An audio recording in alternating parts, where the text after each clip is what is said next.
you'll probably like this week's movie, Avery, because you're such a creep. Oh. You just had a near-death experience. Yeah. That's what it feels like when you feel like you're gonna die. I just wanted to watch a movie about a scarecrow eating guys in a cornfield in peace. Because that's the movie we watched this week, Jeepers Creep. Yep. Frantically changed my notes. No, Avery, this week we're kind of returning to our roots in a way of sorts. This whole channel started with Hell House, a found footage horror movie. You know what they say, go back to the well. Go back to the well twice. Yeah. And we went back because I don't think we haven't done found footage horror since Hell House, right? Well, since Hell House 2. Oh, yeah. Since the Hell House franchise. Right. We haven't done found footage horror, a genre we both quite enjoy. You enjoy it. It's controversial partially because there's a lot of lazy attempts at it. But when it's good, it's very good. And it's a great way to use a limited budget and scope well. Before we even talk about found footage, specific Creep, the movie we're going to chat about today, Yeah. I have a very stupid thing I need to run by you that I've been thinking about. Okay, please, let's fire it up. Because for any viewers of our channel, longtime listeners, or if you've just watched any episode for 3 minutes, you'll know that I love Halloween. Yeah. I love Halloween. It's my Christmas, favorite time of the year, spooky Halloween times. And it's in the last couple of years, I've been noticing a trend, which is like September. The second there's like the first day of a little bit cold, just a little bit fall-y. Spooky October is now starting in September. It's getting earlier, and it's like, why not, right? Then I have 2 months. Like September has like other stuff. No, September's boring. Now we're in June right now. Right. It's June here in Toronto. It's June here. It's June everywhere. A lot of places. A lot of places it's June. Not in space. But it's starting to get warm, and I'm not saying Spooky October starts in June. I'm not saying that. But I think I've realized that outside of Spooky October horror, the other best season for horror is the summer. It's the rest of the movies. It's summer camp movies. It's Monsters in the Woods movies. It's summer break movies, or like prom-based high school horror. It's all around the summer. And if it's not a fall-time Halloween movie, it's usually summer, or else it's nondescript month. Sort of some specific winter horror. That's a whole specific, but it's, you know, Krampus, but it's like a small. That's Christmas horror. That's its own thing. I think summer's kind of the next best horror season. And I think I will just start my Spooky October around now in June. And as the summer comes to a close, I'll gracefully transition from summer camp horror into Spooky October horror. And please cut from, I'm not saying Spooky October starts in June, to immediately saying exactly that. And we've been good friends for a long time, and I thought of anyone, I should tell you about this because you also won't care. Yeah, correct. Or think this is of value, but I do appreciate you reporting in. yes, and I think it's important for today because Creep is kinda a summer horror movie. This is one of those ones I would have thought you would call fall and Halloween-y, despite not being. It kind of particularly. is. It kind of is actually, but it's all. But I was thinking, it's a bit of a stretch. But I was thinking, you know, why am I in the mood for horror? I think it's because it's getting warm. I want to watch movies about people going up to spooky cabins and having all kinds of horrible atrocities done to them. And you know what? Maybe that's why subconsciously I picked Creep, which is a perfect segue into this week we watched Creep. It was my choice, and that's a big part of why I wanted to watch it. I think my brain was doing things in the background that I can't explain. Well, you see, famously, we only watch horror movies on specific times of the year. We don't talk about them just whatever. Funny enough, we did watch Hell House in July, We did do that. so It's maybe true. I'm onto something. Anyway, it was my pick. Yes. We watched Creep. All those weird reasons I just described, the esoteric nonsense aside, the big reason I wanted to watch Creep is really because of Mark Duplass. Yeah, Interesting guy. very much. Been in the industry a long time. He's mostly associated with comedy and a lot of like dramedy. Yeah. Him and his brother write and direct a lot of stuff in more indie level movies. Yeah, like quirky, creative stuff that's definitely not wide appeal, but all kind of has its audience, and is all definitely creative. Yeah. Like he is a unique, independent voice who is doing his own thing, and regardless of how anyone feels about any specific movie, he is good for the industry. I'm thrilled that Mark Duplass exists and is putting stuff like this out. I agree, and I think he's like a perfect example of a guy who knows how to get a movie made in Hollywood. Yeah. Like he seems like he understands how to work within a budget. He's not one of those directors that's going to run away with your budget. If you're like, Mark, you got $400, He'd be like, all right, we'll figure something out. Yeah. And he's clearly like a strong business mind. This movie was a Blumhouse Yep. movie. He seems to align with that style of thinking perfectly, which is like, let's make cheap movies that are going to make a huge profit and we don't overcommit on budget. It's kind of weird because I didn't plan this, but there is a Creep 2, which I have seen and I remember liking. Creep 3 is in development. And as of today, as of the day of shooting, an article came out in Variety that he's making a Netflix show, which I sent you the article like an hour ago before we shot. I'm like, this is too strange. That's insane timing. It is. So, and his pitch to Netflix was basically that. He's like, look, if you give us the money to make this, it's going to cost you nothing. And if you like it, great. And if you don't, I'll just take it to other markets and make up my money there. Like he knows what he's doing. He's a smart business guy. And it seemed to have all kind of started with this movie Creep, 2014. I saw it right when it came out. I remember seeing it, liking it, not thinking about it, or seeing it again since. And something reminded me of it recently, and I was like, you know what, that would be good, because you've never seen it, right? Nuh-uh. And it's a return to found footage horror. Checked a lot of boxes. And you and I also like Mark Duplass from The League. Yes, his most famous, maybe most like mainstream role. That's one of my favorite shows ever, and he's the lead in it.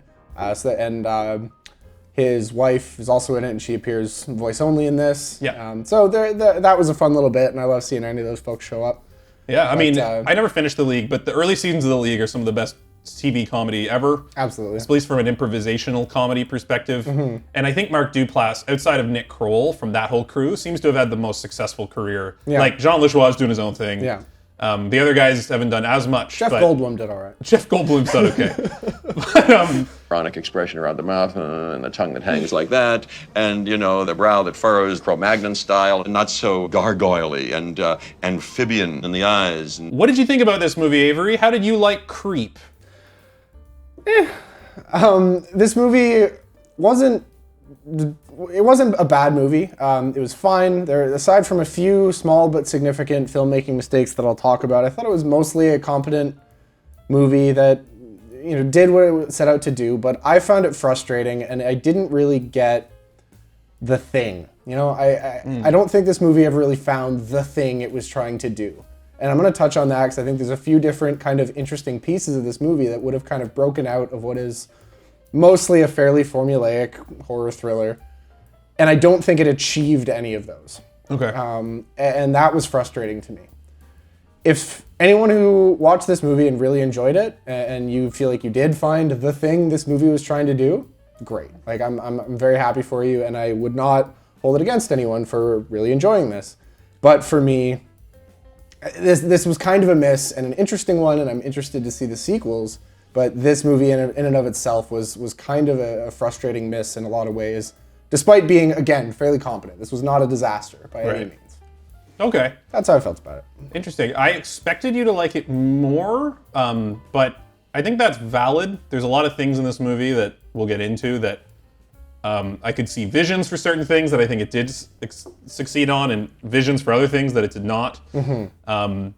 So I guess I quite like this movie. It's by no means a masterpiece, but I think, especially if I take context of budget into perspective, it definitely improves it. But even trying to be ignorant of the budget, I think this is just a really solid horror movie. I think within the found footage space, it's not the top of the top, but I think it's a strong entry. I think it's good. It does a lot with very little. Yeah. And I also do think Mark Duplass's performance is quite good. I think he's fascinating to watch on camera, and I found this movie completely falls flat if that character is not interesting at all, and that might be your problem with it, whereas I did find him interesting, and that's 90% of the movie. So I quite like it. It's not an amazing movie, but it resonated personally, and it also, just from a horror fan, it does a lot of stuff I like. I like weird, awkward interactions between people. I like horror based on very human level discomfort, and this movie's all that. There's no supernatural angle, there's no monster.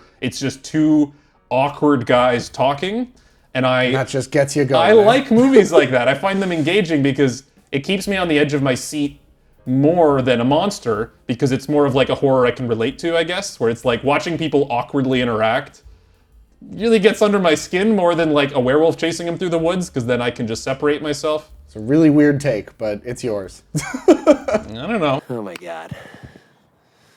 Oh my God. This is gonna be a good day. Clearly, you and I have kind of different opinions on this, which always makes for interesting conversation. So why don't we just get into this movie? Let's get into the movie. Let's get creepy. As always, spoiler warning for Creep. Full spoilers from here on out. We're going to talk about the entire movie, top to bottom. I would say watch it unspoiled, probably. I mean, we would love to have you hang out, but if you want to watch this movie, it will largely be ruined by us talking it through. It's a movie with twists. It's a movie with some twists It's a movie with twists, and if you want to watch it, you wouldn't want to have it spoiled. Yeah.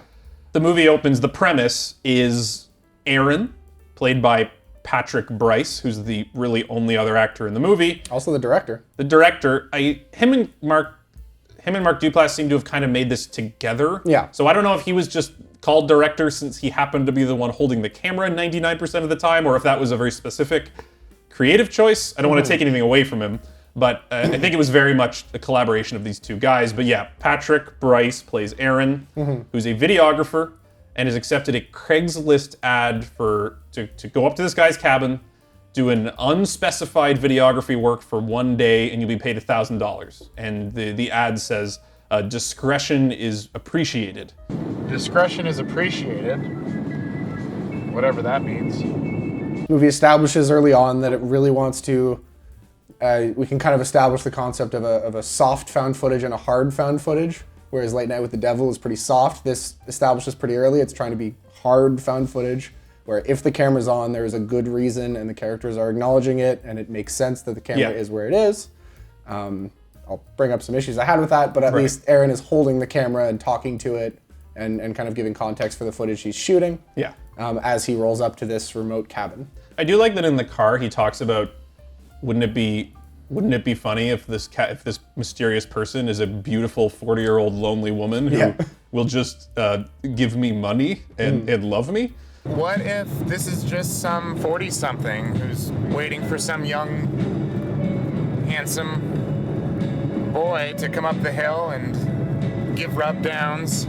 Which they don't do a ton with Aaron as a character, which I think is one of my problems with the movie. But I appreciated, this was an early attempt to give him some level of comedy, some level of humanization that they failed to execute on later. But they give him a little bit of like, this guy has a sense of humor. He's kind of trying to be light, but he's no Paul from Hell House, let me tell you. No, he's no Paul from Hell House. He would have been very good in this movie. He would have been. It's just a thought. So yeah, he drives up to the cabin, he gets to the cabin and there's no one there. No one answering the door. Oh, we get a slow hold on Chekhov's axe, which is jammed into a log, and we zoom in and go, I wonder if that's important. Yeah. And so he decides to wait in his car for this guy to show up, and then all of a sudden Mark Duplass jump scare in the window. Hi! Oh, I'm sorry. I didn't mean to scare you. Oh, it's I'm assuming you're Aaron. I didn't love the jump scare. I'll talk about jump scares in general, because there's a number of jump scares in this movie. I don't love the jump scares because they've clearly like jacked the audio up to make it jumpy. I will give it some credit that Mark Duplass is trying to scare Aaron. And he's trying to do, like if you were hiding in this house and I wanted to scare you, that's what he's doing. So it kind of gives like a in-universe reason why they are jump scares and not... Yeah. Like, it's not a bird flying out of a hole. No. That's the worst type of jump scare, where it has nothing to do with anything. He is trying to scare him, but it's still kind of a cheap jump scare.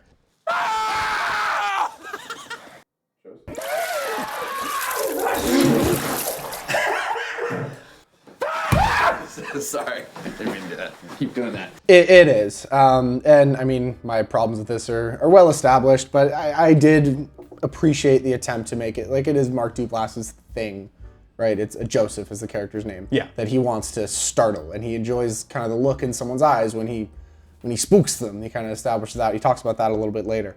But it was funnily enough, I was ready to be a little bothered by the jump scare here, and then I was bothered more by something else that happens, and this happens 3 or 4 times, and I don't even know if you caught it. There's a cut here.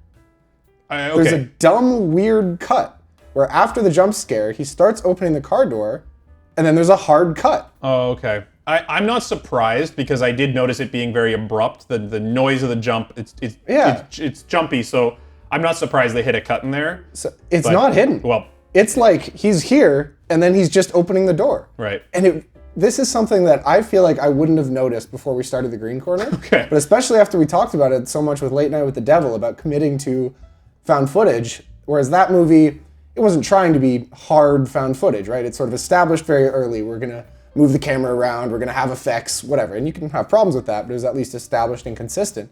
This movie was very much trying to be hard found footage, but then here, and I counted at least 3 or 4 more, there's this weird cut at a point where there makes no sense to have a cut, and it took me right out of the found footage. You get startled, you whip the camera around, there's a guy standing outside your door, and then the footage cuts?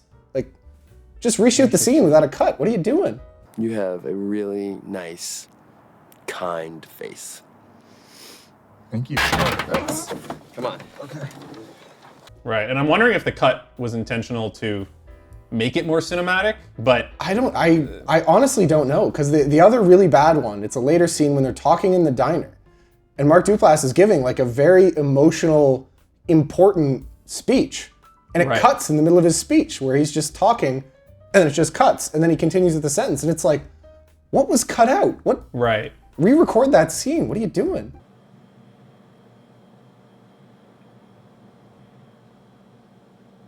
I'm sorry.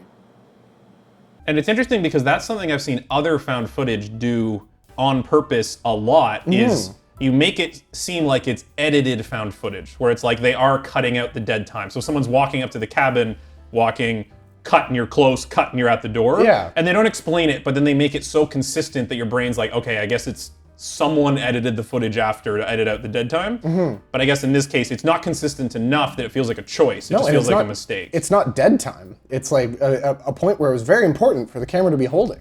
So this is a small thing, but it's something that I noticed at least 3 or 4, and it did bother me. All right, weird that I didn't notice, but is weird. here it is. thank you. That's, Come on. Re-record that scene. What are you doing? So Mark Duplass, this is kind of our intro to him. Yeah. He turns on the, I don't know what we want to call it, the grooming immediately. Yeah. Because the whole movie, he's grooming Aaron or manipulating him into staying and trying to build a weird relationship with him.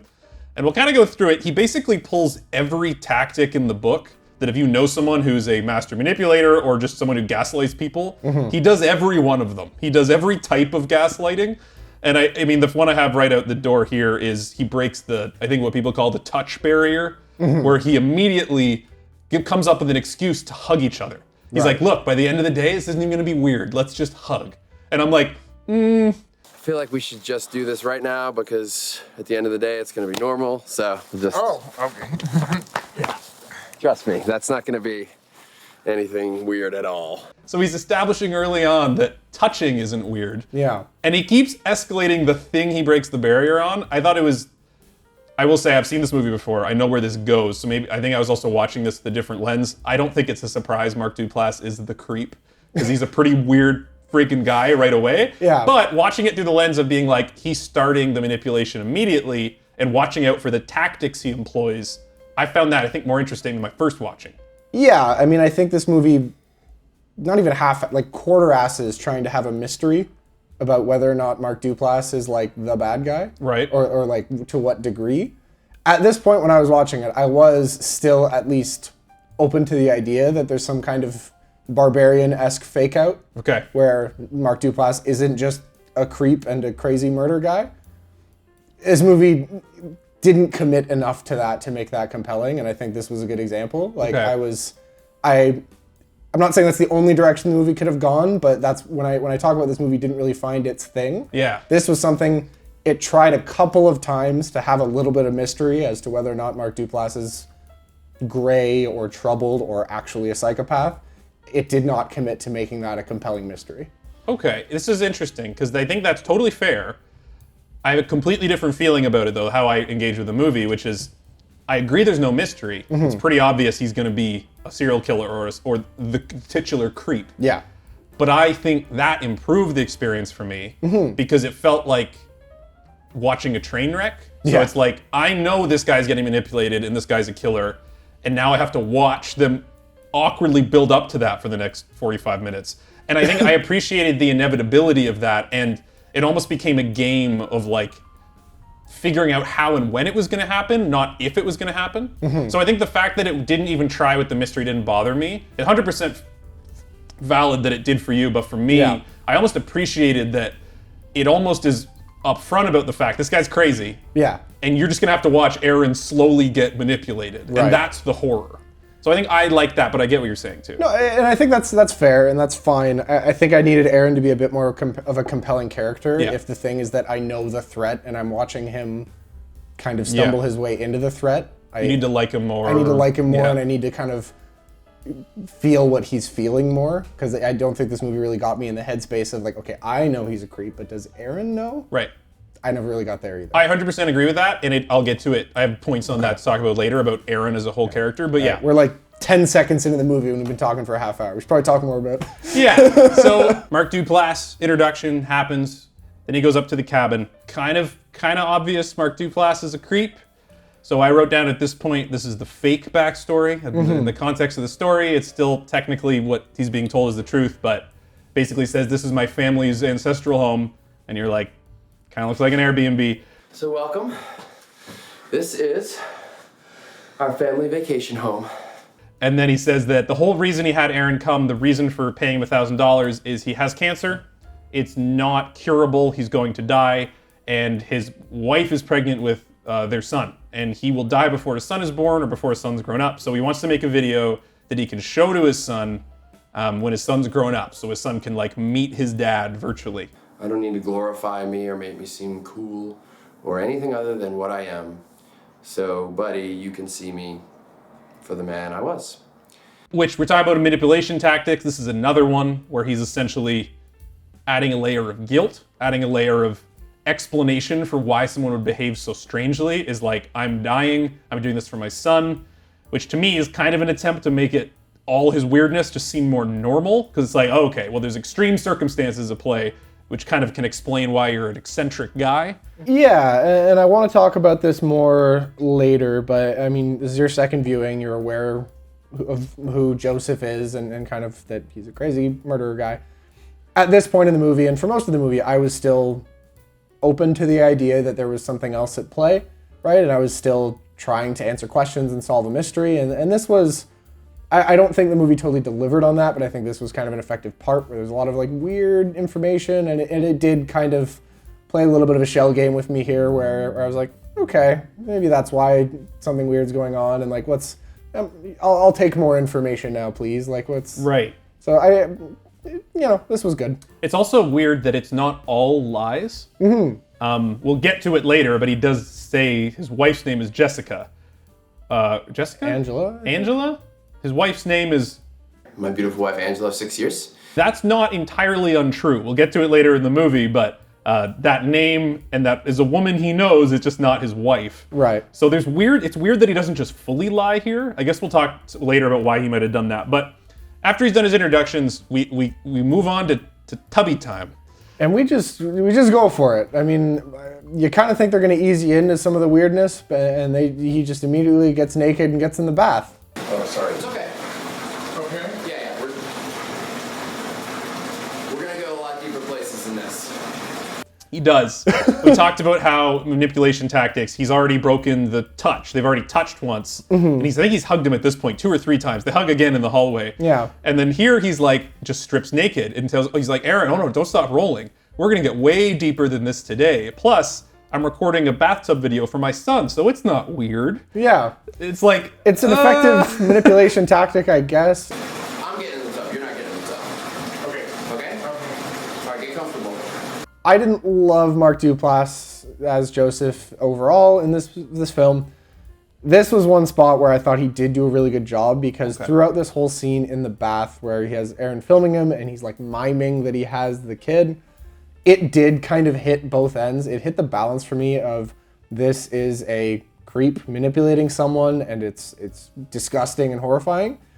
And this is a distraught dad who's confronting the idea he's never going to meet his kid and kind of having a meltdown about it. And it kind of did get to both places here. Not for most of the movie, but here. So, I mean, I think I would say I loved Mark Duplass in this movie. So I liked his performance way more than you did. But I agree, this scene is probably the highlight of him playing it down the middle. Because, yeah, you could see, like, going through the dark parts of YouTube and finding a video with 4 views that's a dad doing this. Because, I mean, a dad in distress, he could do all kinds of stuff that's, like, really strange, right? So, yeah, you are kind of like... Oh,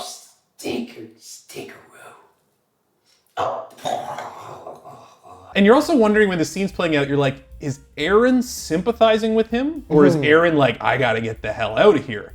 I almost think they didn't do enough with that because you don't know how Aaron's reacting for a lot of the movie. I guess we'll talk more about that later. But yeah, this is a great scene for Mark Duplass playing it down pulling from his comedy roots of being like a somewhat normal, relatable guy. Yeah. And on the edge of the craziest guy you've ever met and kind of playing it right down that middle. Yeah, and part of me wishes that they'd kind of eased up to this a little more. They start out with a very weird thing, but I mean, fair enough. One of the better things about this movie is that it is short and tight. So very short. It's hard for me to argue for adding more scenes, but anyway, we do tubby time.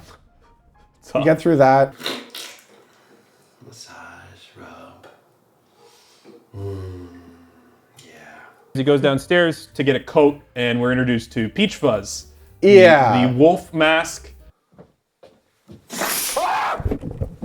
What happened? I gotta say, with Peach Fuzz, I could not stop seeing Mr. McGiblets from The League.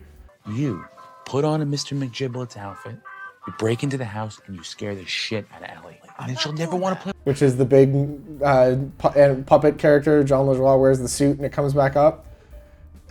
It's tough to distance from it. I did not think about this watching the movie. Yeah. I have to say, I found Peach Fuzz. I found Peach Fuzz genuinely creepy. Okay. I also watched this when it came out 10 years ago. Right. It was maybe a little more impressionable, so that mask is creepy, but it is pretty damn close to The League. I think that's fine, but it's tough with the initial scene where, like, the first time you really see Peach Fuzz, he takes it and he's smiling and like dancing and singing a song.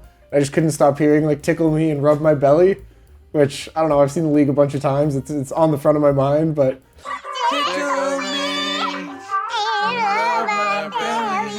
Peach Fuzz, I am here. They go out into the woods. The whole assumption here is there's these healing waters of life. So that's what Joseph claims. On the way out into the woods, I do want to call out one thing that they do here, that they do a few times, that is kind of interesting. I mentioned earlier about Chekhov's axe, where they zoom in and hold on the axe in the log. And on their way out into the woods, Joseph says to Aaron, hey, when you came in, did you see that axe and did you think I was going to murder you with it? When you saw that axe out front of the house, was there a small part of you that thought I might kill you with it? And there is a term for this. I think it's lampshading, although I may be misunderstanding what that is, where you call attention in the story to the narrative device you're using. Again, if I'm misusing that term, sorry, but whatever. They do this a few times. And it is interesting. It tickled my brain in a way because it was very obvious. Like, I was annoyed the first scene with the axe, where I'm like, oh, what if the axe is going to come into play? But then Joseph, the character, he challenges you on that. He called me out for thinking that was obvious, right? Yeah. And like, it at least was, I don't know that it was executed great, but it at least tickled my brain in an interesting way here. Yeah, but I didn't know you. You did? That's great. The fact that worked for you at all is a test. That aspect of the movie is what I liked about the whole thing, which is that this concept of I'm going up to this creepy cabin where there's this creepy guy. The thing your brain is like, oh, well, it's probably a serial killer and he's going to kill him. Yeah. But then any other horror movie, the scary thing is never what you most expect. The scary thing is something, you think it's going to be this, and then it's not quite that. You go to the small town where everything's peaceful, but then they're all vampires. And it's like, that's a twist of sorts. It seems obvious that Joseph is a serial killer or a creep, or like at least not totally mentally stable. And then it's almost like the twist is that he actually is, because it seems so obvious, and then they keep bringing it up that it's like, there's no way he actually just is. That can't be it. And then he is. Yeah. And it's almost like I appreciated that the horror comes from the fact that, like, if you were scared of a serial killer, if you were like someone who's concerned about serial killers, this movie is your nightmare. Because it plays out the way that it should. The serial killer uses every advantage they have against you, and then they kill you. They don't let you run away. There's no twist. It's just like the serial killer is a serial killer and you're gonna get killed by him. And I almost appreciate how like brazen it is and how in your face it is. It's almost like a twist in that it's not a twist, which sounds really stupid, but I guess in discussing this, I'm kind of realizing more and more that the movie was essentially a conversation more between Joseph and the audience than it was between Joseph and Aaron. I mean, Right. Aaron's barely a character, but this is a good example of Joseph, like, he's bragging.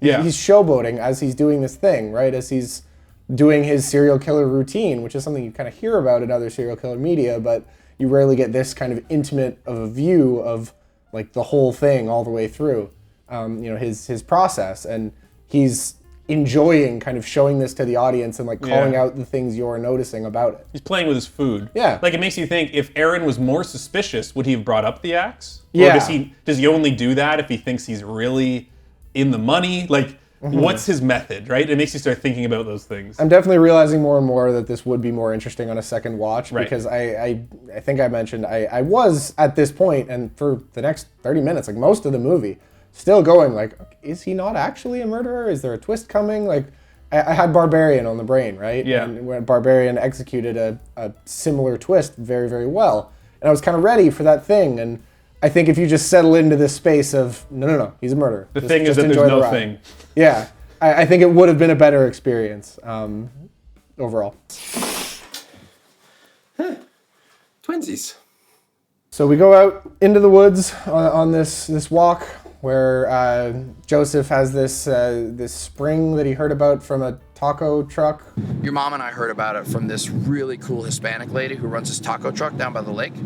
Healing waters, or Yeah, and then he points out, he says he's found the waters because when they stand at this vantage point, look out, there's a perfectly framed heart in the natural rock, which is enough to convince Aaron in the scene that this is actually kind of a magical moment. Clearly, Joseph scoped out this spot and found a spot that looked like a heart, and then, has planned all of this. At least that was obvious to me, but... They also walk by like a sign that says like "Careful, open sewage." Yeah, and he's like, kinda whatever. I like this scene because I think overall Aaron needed more. I think Aaron is not, we joked earlier, Paul from Hell House. Yeah. He would have been great. If he was Aaron, then you'd suddenly have way more to latch onto, right? Yeah. Aaron is fine. I think he's in the movie because him and Mark made this movie themselves and they just shot it. So it's Yeah. like they used what they had. But this is kind of a scene, one of the few scenes that gives Aaron something, which is that he actually does buy in a bit. He's playing in the water. He rolls his pants up.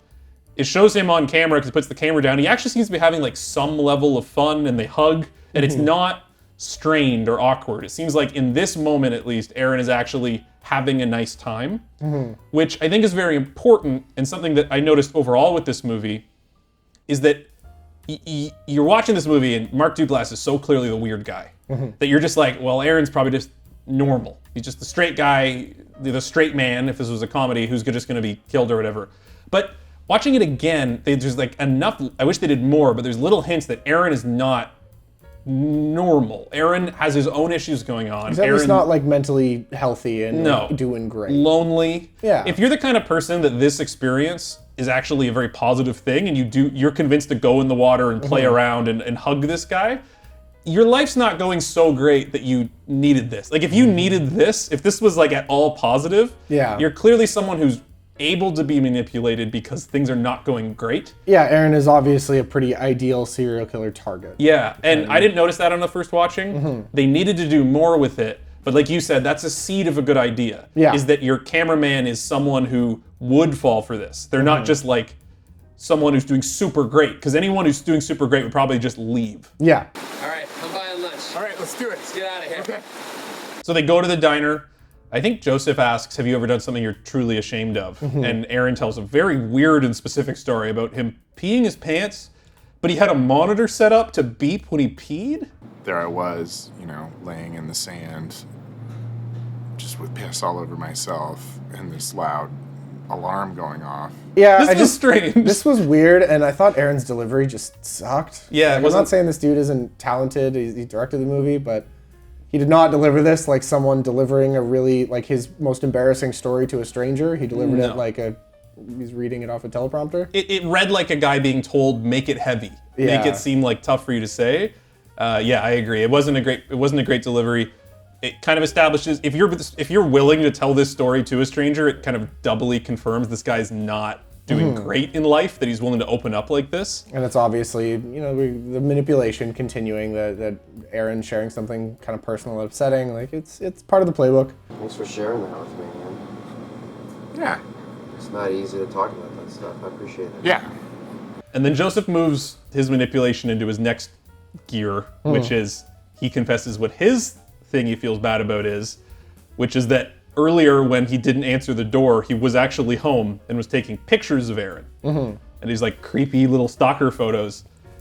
I think this was a great point of horror for me because it feels very realistic. It feels like something that could actually happen, and it's just like, I always like in movies when it recontextualizes an earlier scene, and knowing that in that first scene, Joseph was in the bush taking pictures, I like that. I think it's kind of weird. It's also a very clear escalation of the manipulation because he's basically testing out a small lie. He's like, would Erin forgive me for doing this? If he will, maybe I can do something more extreme and he'll forgive me for that, right? It's like he's testing the waters. And again, we go back to like Joseph's playbook. I wonder if Erin wasn't so clearly manipulatable, maybe he doesn't do this play. Right. Maybe he holds this back. Because this is a pretty big violation of trust. And Erin does be like, it's okay, things happen, man. And it feels like that's the go button for Joseph to be like, okay, Yeah. I'm gonna do all the terrible things to this guy now. Yeah, it's fine.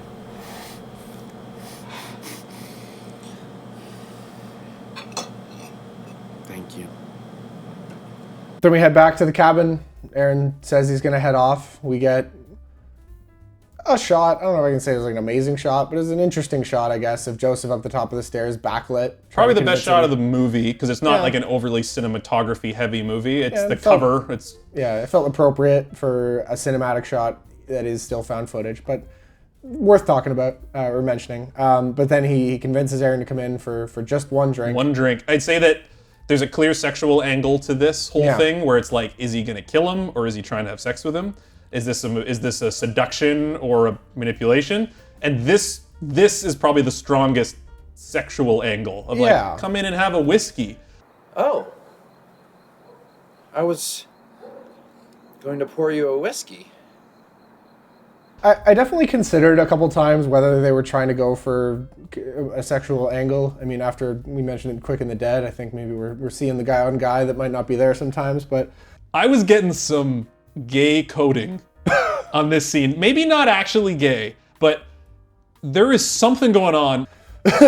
my understanding of, mostly my uneducated layman understanding, is that there is a pretty sexual element to being a serial killer. Right. And even if you don't literally have sex with someone or at least nothing so overt, that the whole ritual of serial killing someone, of manipulating them and kind of luring them into the trap, is sexual. So it makes sense that it would be like coded sexually. Even if they're not like kissing, that is exactly how it is in Joseph's mind. He is seducing someone. Right.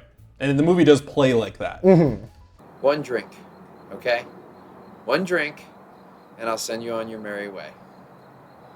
So Erin does come in, and then we get probably the most kind of shocking scene in the movie, which is not actually a scene, it just holds on black the whole time. Yeah. Well, I guess before it goes into this confession, I want to know, because I've been labeling them, and I feel like I got to keep it up at this point. Yeah. The manipulations. Yeah. This is the money manipulation, because he's already offered him $1,000 for the day, but then he correctly reads that Erin is having money troubles and says, "I'm going to come into a bunch of money with my inheritance and all this. I have all this extra money and wealth. I want to give you some." I want to give you some money, Erin. No, that's nice of you. So then Erin's giving him another reason where it's like, if I leave, am I going to not get that money? So I just wanted to note that they add yet another level of... At some point I was kind of like, I feel like you pick one or two and stick to them. You've done every manipulation, but still pretty good. But yes. Then he goes into a confession, because I think he Erin asks says... Erin to turn the camera off. Because Erin's going to leave. Yeah. And he says, I have to tell you something. I've told you a lie. I lied to you. And he says, turn the camera off. But he just turns off the shutter, the audio remains on, and then... And then Joseph tells a story about the origin of Peach Fuzz, basically. Or not necessarily the origin, but essentially he finds out that his wife was watching bestiality porn. So porn with animals. Yep. Pornography. Mostly animal pornography. And his way of dealing with this was to put on a wolf mask, sneak into her bedroom when she thought he was out of town, carry on with her, and then leave. And apparently it was like great and then his wife did not acknowledge it again. When he came home from his trip, she said, "How was your night?" She said, "Fine." She said it was fine, with a casual smile. And this one was effective, but went over my head. I gotta say, I'm sure this is probably, I don't know if it's fully a reference. I think this is a second viewing thing for me, because this story's a lie. I think it's safe to assume the story, we know he's not married, so we know it's a lie. I think, again, he's just testing boundaries. He's like, what's the most messed up story I can tell him? And he still stays. He's testing that breaking point. And I feel like that's all it is. He literally came up with something really upsetting, but not so unbelievable that no one would believe it happened, just to test how Aaron would react. I think that's all it was. That's probably a good read. I didn't find any better explanation. Like, I think it's possible they were going for, like, that was kind of his origin story, was he did something to someone, to a family member, to a stranger, like as a kid, like kind of his first serial. They don't really expand on that. There might be a half-truth involved, or I was at least considering that maybe that's like how his like psychoness initially manifested, but they don't really expand on it or confirm that in any way. And I think you're probably right. It was just, I'm gonna say something so shocking that not only am I boundary testing, but I'm like stunning. Yeah. Like it's Aaron, like something so freezes. Shocking. Yeah. And it's so specific and weird that it's just like, you would have never heard this story before. This is like such a strange thing to tell someone. And the one thing it does do is I no longer giggled at Peach Fuzz after this story. Once he puts the mask back on, even though it doesn't really go anywhere for, like, at least not soon, it doesn't go anywhere near that, I at least was like, oh. Yeah, if that's what this means to him. Okay. Yeah. I think that's good. Really? Yeah, I think that was great. That didn't feel great to me. This is when Aaron actually tries to escape. He's like, I need to get out of here. So he slips him Benadryl. Yeah. Makes you sleepy. Yeah. Joseph falls asleep. Not like asleep, not like roofie to sleep, but just like very sleepy and lying down. And I guess this is where Aaron takes the chance to call. He gets a call. Oh. Yeah. So, well, so now that Joseph is kind of half passed out and masturbating, which was a lot, Aaron is trying to find his keys when Joseph's phone gets a call. Right. And it's loud. He doesn't want to wake him up, so he runs into the other room and takes it. And it's Angela, who he had thought was Joseph's wife, but actually tells him that she's his sister, and that basically that he ain't right and you should get out of there. And not like panic, but you should leave. Listen, I'm going to recommend that you go ahead and just leave. Right now. What the fuck's going on? And it's Kate Aselton, who's she's in the League. The League. She and she's Mark Duplass's wife. Oh, in real life? Yeah. I didn't know that. Give me the address of where you are, and then just walk out of there right now. Just keep walking, okay? Angela tells him to leave. This 10-minute stretch is my favorite part of the movie for sure. Okay. Because this was just very genuinely good slasher suspense, where Joseph is half drugged, but then he wakes up and he's gone, and his doors a crack open. Yeah, and it's Aaron trying to find his keys, trying to get out of the house, and eventually leading to a confrontation with Joseph in the Peach Fuzz mask. That it's basically the same shot as the clown in Hell House 2. Right. That dang if the guy standing at the end of the hallway in front of the one door out ain't an effective bit. Yep. Neither of these movies invented that. Nope. But you get to watch him kind of weirdly rub his butt on the door. Yeah, and like howl a little bit. Stop. Stop it. Stop it. Stop it. And then we kind of get like a cut to black. Like a thing happens and the camera falls and we don't see nothing. And like you assume that Joseph got murdered. Like this is your Aaron got murdered. This is your psycho Janet Leigh. Like, well, especially because it hard cuts to a video of Joseph carrying bags out into the woods and digging a hole, but it holds on for a while. I liked that. I liked that too. It doesn't show any actual violence occurring to Aaron other than he dropped the camera, and so you're just like, what happened? Are we now going into the torture dungeon, or is it like what? And then we just cut to this, and you're like, oh, he just got you're like, he got killed off camera. And this is where it's like, if this was a short film, that's where you end it. Yep. Right. But I think there was a really, really smart transition here, which is that video's playing, and then that freeze frames, and then we pull out, and Aaron is alive and well at home. He escaped the whole situation. He's basically like, yeah, Peach Fuzz, he was wearing the Peach Fuzz mask and he ran off, and now I'm home, but he sent me this video of him digging a hole, and it's super weird and creepy. Lo and behold, a few days later, I got this in the mail. I thought that was fine. I was honestly expecting it to be something more akin to Psycho or to Barbarian, where it's just like, okay, now the next 30 minutes are someone else. Right. But I don't wish it had done that necessarily, but that's kind of what I thought. Yeah. I appreciated the change of pace. Yeah. Because a movie this small with 2 actors and shoestring budget, it was nice to change setting, do a time jump. My brain did reset of being like, I was very locked into like, it's gonna be a serial killer movie, it's slowly gonna build up, and the end of the movie he'll kill Aaron. And doing this at 30 minutes in, 40 minutes in. Yeah, a little more than half, I think. A little more than half. My brain was like, I actually don't know where the movie's gonna go now. And that was refreshing. I thought that was a smart move. Which means he knows my address. It's a little disconcerting. Yeah, Aaron is at home and he's kind of vlogging his experience here that Joseph knows where he lives. He sent him this creepy video. He thinks he's being stalked. He's having like recurring nightmares, which...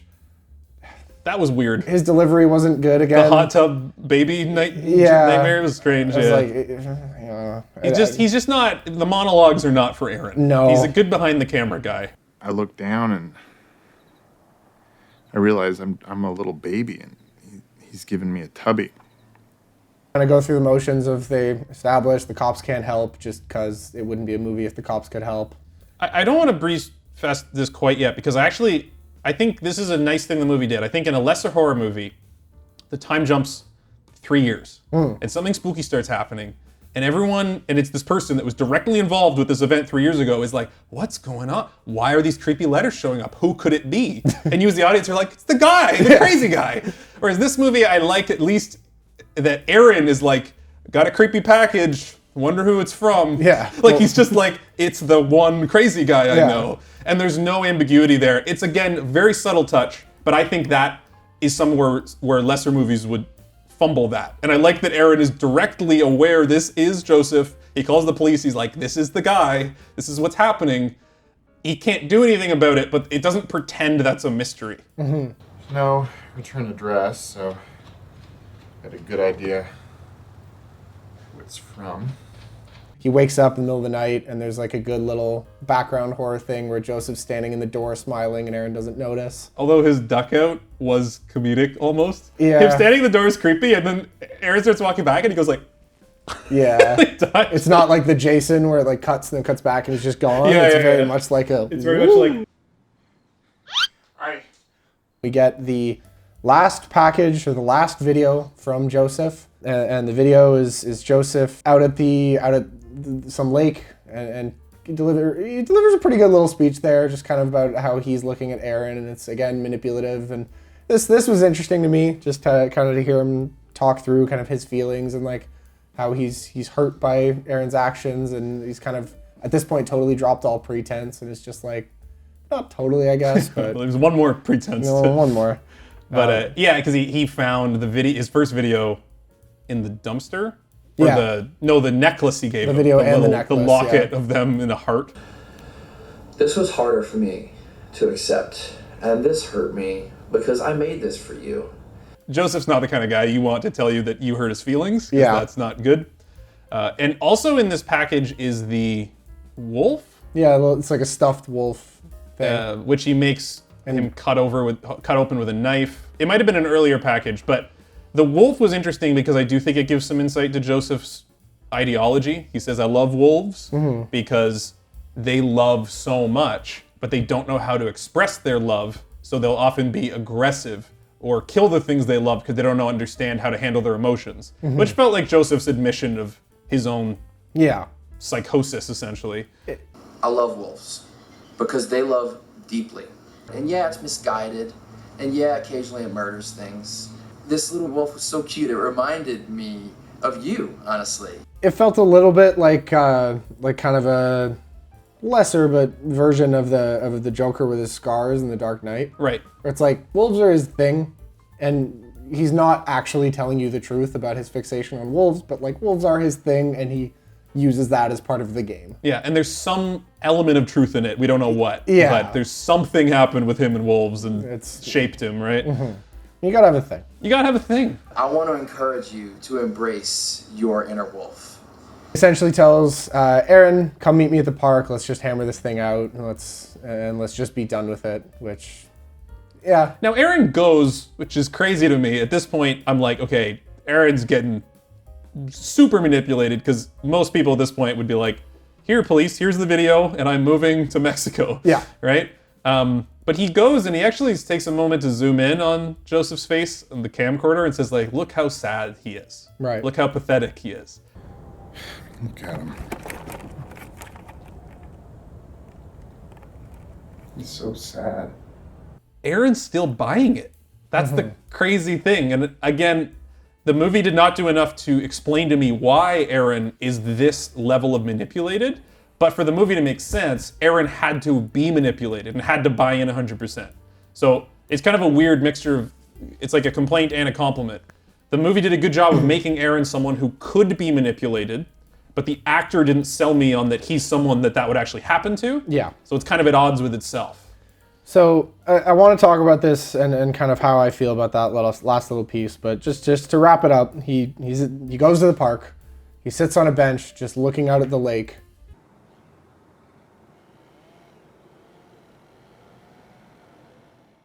And Joseph walks up behind him in the Peach Fuzz mask and winds up and caves his head in with the axe. And that's just it. And I think that, and then there's like a little thing at the end, but where he's basically like, why wouldn't you turn around? Why didn't you at least look behind you? I mean, it just seemed dumb that you would just sit there. And this is what I want to talk about. So one of my problems with this movie is I don't think it developed, there was a couple of good ideas, and I don't think it developed any of them into something interesting enough to make a movie about. And this was one of them. I think that there was something interesting here. There was an enticing mystery to be had about why did Aaron come to the park and sit with his, like, facing away. I'm gonna draw a weird little parallel from one of the things that I remember from high school in literature class. There's a book we read and talked about that stuck with me, and it's L'Étranger, or The Stranger, by Albert Camus. It's a French book.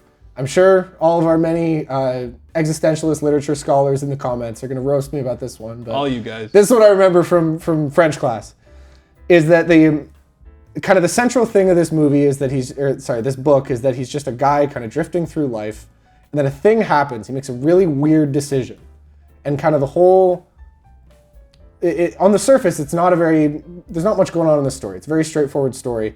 But what happens, he gets accosted at the beach by someone who he wronged, and he shoots him in self-defense. And then he shoots him 5 more times. And basically on the surface, it's a fairly simple story, but where the interesting discussion happened with this book, and what I remember the conversations in the high school class were, why did he shoot him a bunch more? Okay. It was against character, it was a weird thing to do, and it opened up a lot of really interesting conversations about, and like potential recontextualizations of like the earlier motivation about his philosophy. And I think there was some potential for a similar kind of conversation to open up here, and they whiff it. Okay.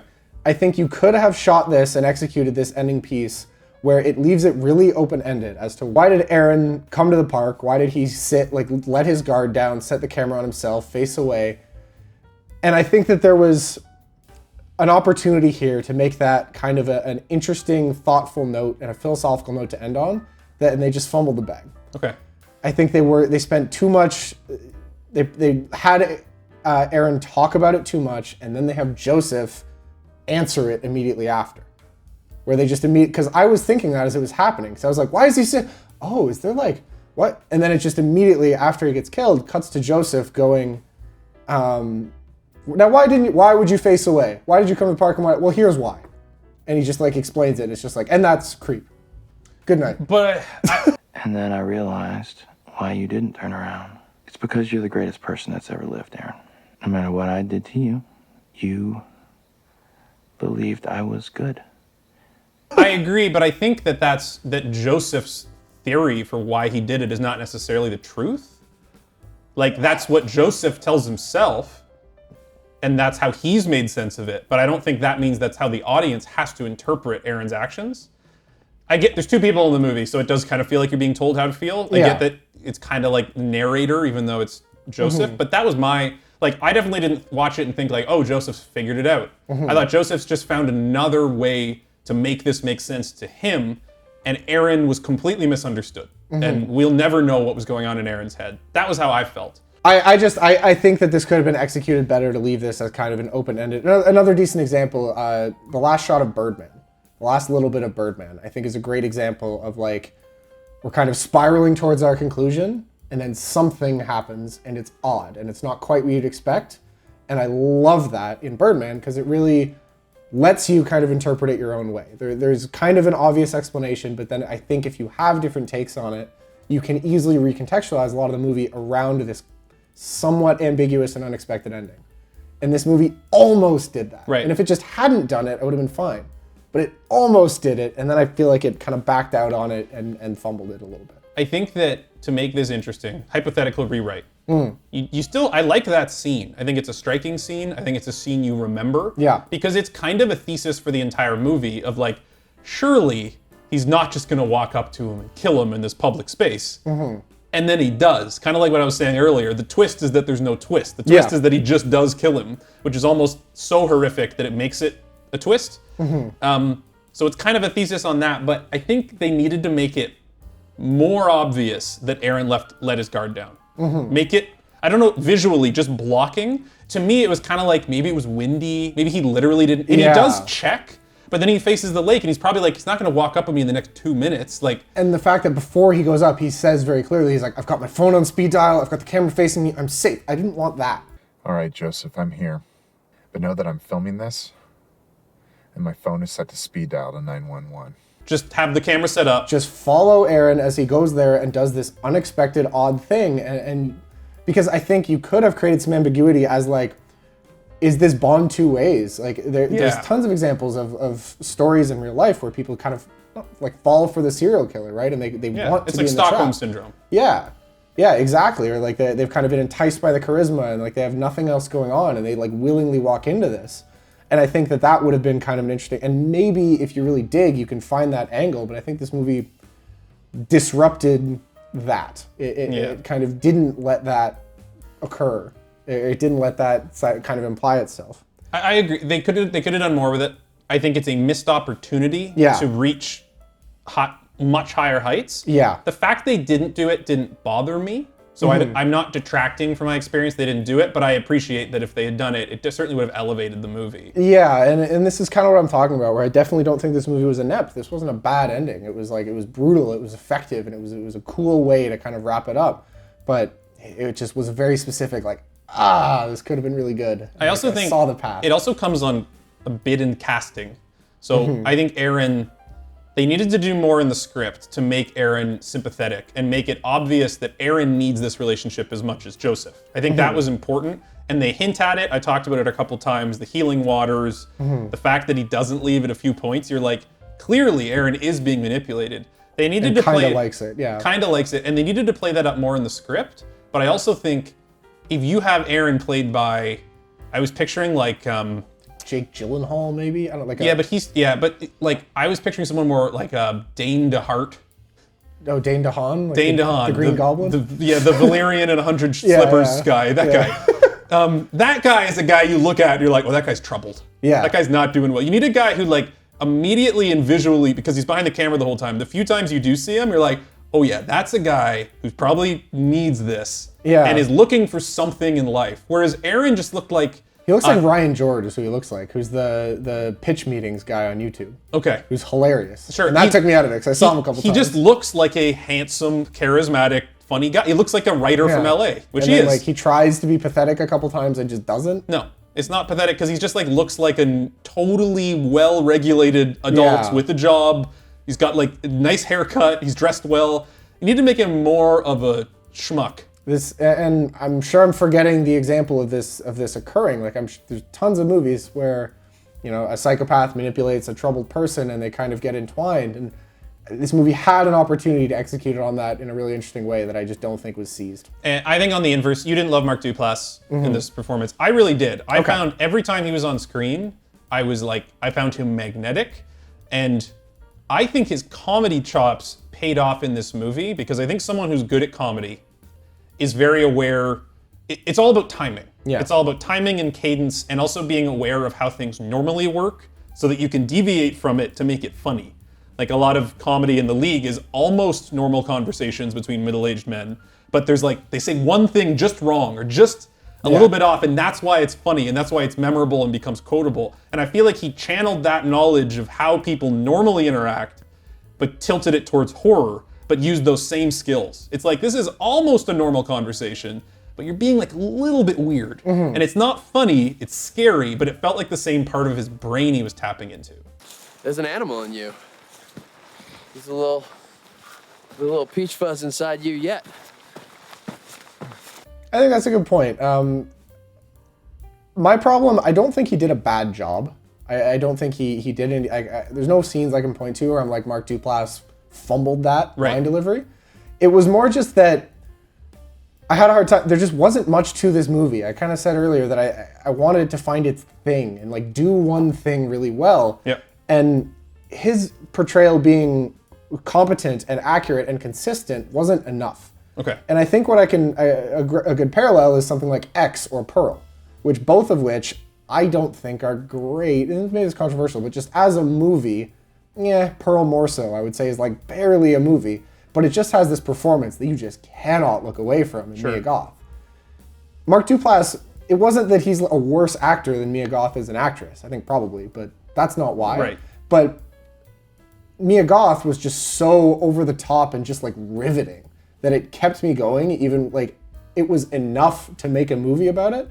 Whereas despite Mark Duplass' portrayal of Joseph being good, it didn't feel like enough. Okay. I was like, you're doing this correctly, but I'm not entranced the way I want to And be. you needed more twists and turns on top of it to make more of a compelling narrative. There's a few different ways that I think this movie could have elevated, and that's absolutely one of the avenues it could have taken. I think that if this was a very straightforward story with no twists of someone walking into the spider's web, which I think is where it was the most effective as that. Like that was the thing it achieved the most.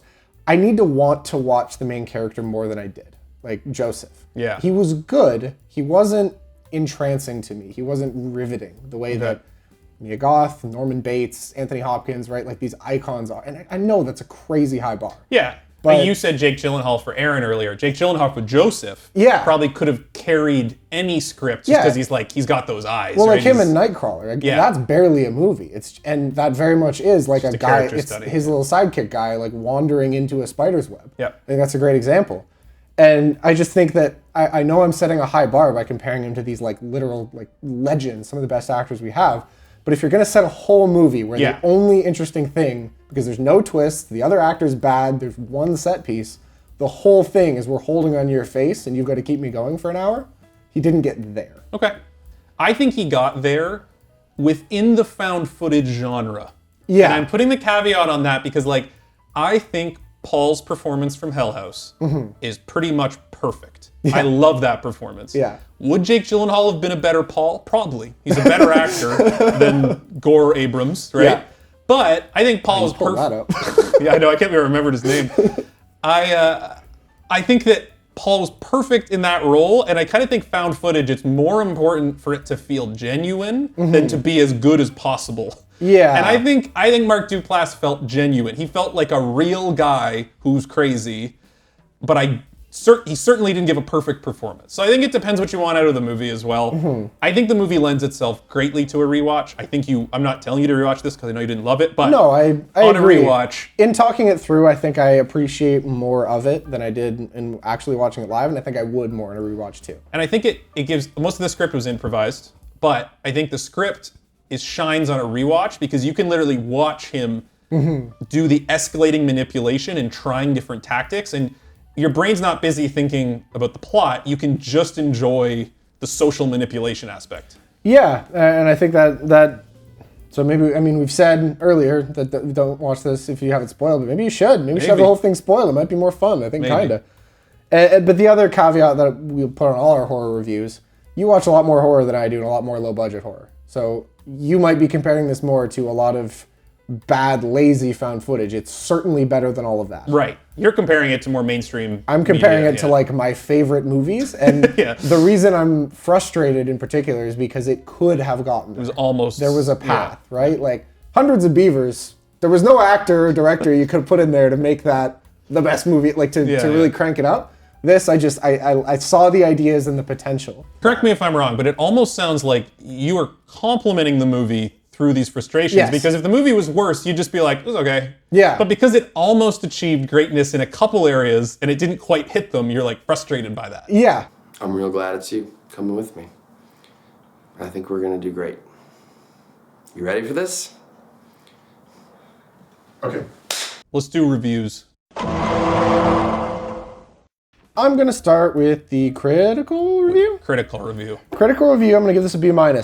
I think this was a fine movie. I outlined some of the problems with it. I also do, I do have to knock it for the scope a little bit. I just can't give it that much. You're such a scope knocker. I'm such a scope knocker. I have to tell you, I think a lot about the time you called me when you're like, Ex Machina was just two guys in one set, and it's like your favorite movie ever. And I'm just kind of, I have no response, and I still don't. But I can't say that movie had a limited scope. But anyway. Creep. I'm giving a B-. I do think it was a solid entry that I just don't think is going to work for everyone, and I think failed to seize some opportunities. It also had one pretty darn good performance and one crap one that I don't think ruined the movie by any means, but B-. Personal, it's going to go down to a C. I'm glad. I was happy to talk about it. I think it was a good pick, but in watching it, most of what I got out of it was just being frustrated. Anyone who told me that you love watching this movie and that it did great for you, totally understand. That's awesome. Me watching it, I wasn't that invested. I was mostly just like not quite understanding what the movie was trying to do and just not on the movie's wavelength as to where it was going and what reaction it was trying to get out of me. I will say, as I think we've mentioned, I'm sure if I were to watch this again, it would go up. I would enjoy it more than a C. We get at least C+ on a rewatch. I just think that the floor is C because it did all the movie things. It executed well, but I got very little out of watching it. But again, I do think watching I'm excited to watch the sequel. Right. I want to watch it. I like the premise and the idea, and now that I get it, I want to see them kind of refine, and I want them to find their thing for the second one and zero in on some of the ideas and do them better. I feel like we should raise our glasses together and celebrate. Critical, I'm going to give it a B+. I think it's a really solid horror flick. I think it's well above the pile. As you said, I watch way more low-budget horror. Yeah. And when I think about if you're someone who watches low-budget horror, especially low-budget found footage horror, this is gold, right? If you're someone who watches all horror that has to offer, this is the kind of movie where you're like, finally, something that's actually executed well with like, even though Mark Duplass's performance is the only good one in the movie, it's at least like a really good performance. Yeah, like there's plenty of movies that have a great concept, spooky found footage vibe, and then it doesn't work at all. So this is above pile. I'm giving it a B+ critically. And on a personal, I'm gonna give it an A-. I like this type of movie. I love horror movies. I love found footage horror. I think this is a very solid one. It's kind of cozy. Okay. Like you going up north to the cabin, Sure. and even though you're with the psycho the whole time, there's like a comfortability with this movie, and the fact that it is 80 minutes really helps my enjoyment, because I would rewatch this on that merit alone above a lot like other movies, being like, you know what, that was a fun little movie. It almost feels like a long short film, more so than a short long film. Right. So I really enjoyed it. I like this type of movie, though. It's kind of geared towards me. Yeah. And this is a good example of this type of movie, so I'm going to give it an A-. Well, I think that segues really well into my pick for the most valuable player in this here joint, which is going to be Christopher Donlan, who is the editor. Okay. I couldn't give it to Aaron, although I thought it was well directed. I couldn't give it to Mark Duplass because I didn't like his performance as much as you did, and I figured you were probably going to pick him.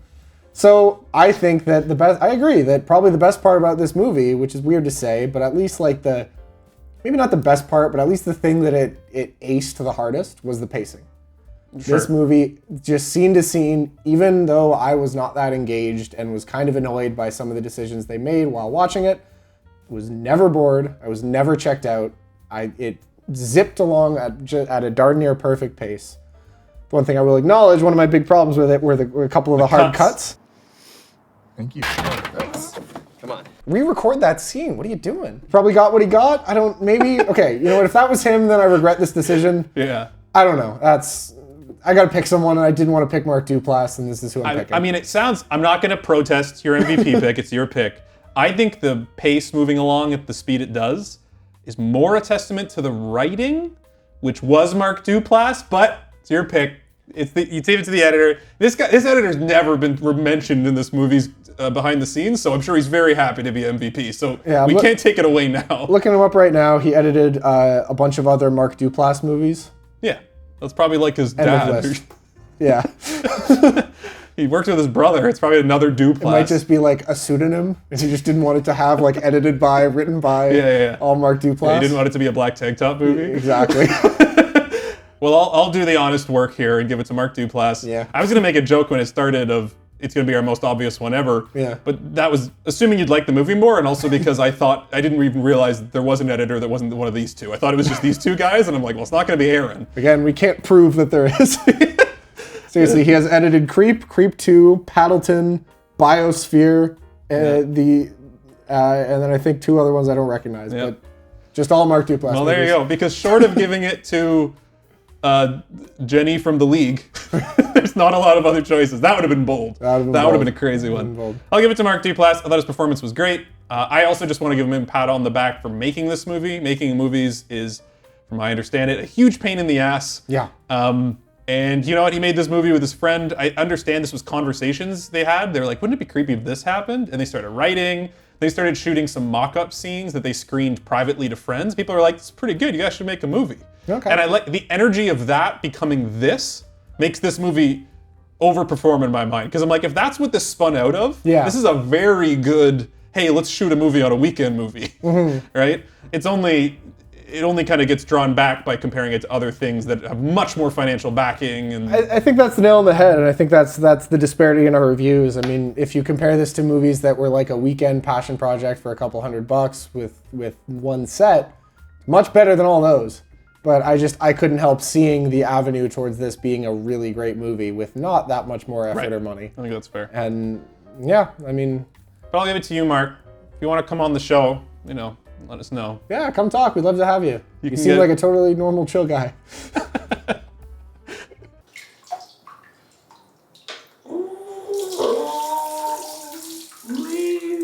Just lean back and close the eyes. Well, hopefully you enjoyed us creeping around. Hopefully you were creeped out by us creeps. That's all the ways I could work creep into that sentence. Any others? What the hell am I doing here? The song, Creep. All right, that was pretty good. Thank you for watching. Make sure to like and subscribe. Check out our Patreon. We do teasers for upcoming episodes. There's fun bonus stuff over there. You can just hang out. Just hang out with us. Go shoot us a little message. It's a good time. Let us know what you think. We love reading your comments. I'm sure if you clicked on this video and watched it all the way through, then you also just didn't feel much for the movie and totally agree with all my takes, right? Right? Or you have a mustache and you had the correct take and wear plaid. You're one of those too, though.